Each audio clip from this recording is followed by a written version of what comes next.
Hey guys, இன்னைக்கு வந்து பார்த்தீங்கன்னா நம்ம வீட்டில் சமைக்கவே இல்லை. அவங்க ஒர்க் முடிச்சுட்டு வரத்துக்கே லேட் ஆயிடுச்சு. அதனால இன்னைக்கு வந்து நம்ம பிரியாணி ஆர்டர் பண்ணி சாப்பிட போகிறோம்.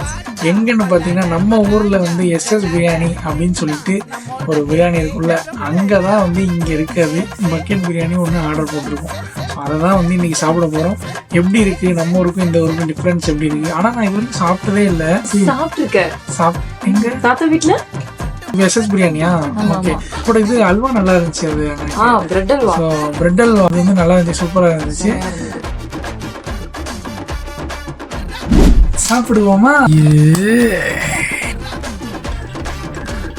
இது லெக் பீஸ் அவங்களுக்கு போடு போடு. ஸோ பிரெட் அல்வா கொடுப்பாங்கன்னு நினச்சோம். பட் ஆனால் பிரெட் அல்வா கொடுக்கவே இல்லை. அதுக்கு ரீப்ளேஸ்மெண்ட்டாக குலோப் ஜாமுன் தான் வந்தது. ஸோ குலோப் ஜாமுன் நல்லா இருந்தது. பிரியாணி ஓகே, நல்லா இருந்தது. பட் நம்ம ஊர் டேஸ்ட் வரல, டிஃப்ரெண்ட்டாக இருந்தது. 10க்கு 7 கொடுக்கலாம்.